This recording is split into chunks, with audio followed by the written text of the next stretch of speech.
sommes dans la mise en œuvre du remblai. La technique ici, c'est le remblai hétérogène. Nous avons deux types de matériaux.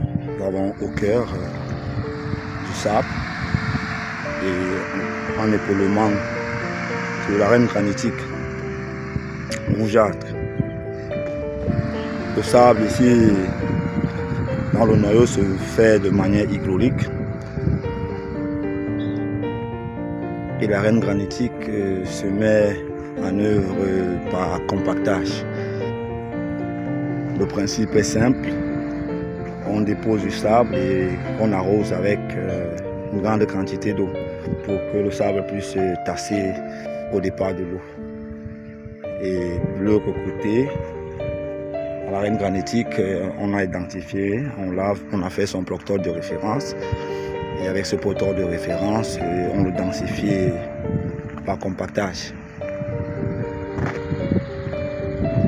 C'est une première au Cameroun qu'on fasse ce type de remblai. C'est une manière d'optimiser les matériaux locaux, sachant que dans la zone de l'extrême nord, on n'a pas de latérite, comme dans la grande partie du sud du Cameroun. Ici, nous avons plus des matériaux tels que des arènes granitiques, rougeâtres, ou alors des sables dans les différents maillots.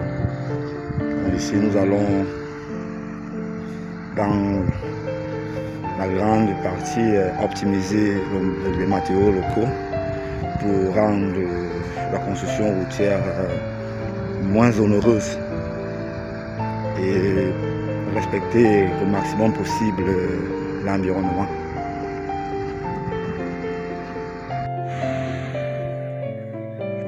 À cette étape de construction,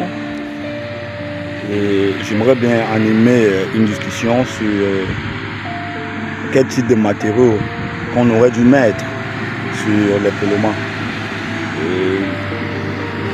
Si nous avons choisi l'arène par rapport au sable, c'est que l'arène contient une certaine quantité de fines d'argile qui permet ainsi de donner à cette arène une certaine cohésion.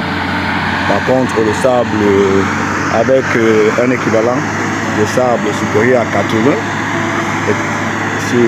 c'est un sable très propre qui n'a franchement pas de cohésion. C'est un matériau qui est certes frottant, mais qui n'a pas de cohésion. Est-ce le meilleur matériau pour l'épaulement d'une arène granitique dont on sait aussi qu'elle est, étant pour moi constituée en majeure partie de sable. Et pour moi, je pense que l'argile est le meilleur matériau pour mettre en épaulement du sable. Si on cherche la cohésion, on sait que les argiles ont une meilleure cohésion que les arènes granitiques. Donc aujourd'hui, je lève ce débat pour que mes confrères géotechniciens apportent leurs observations.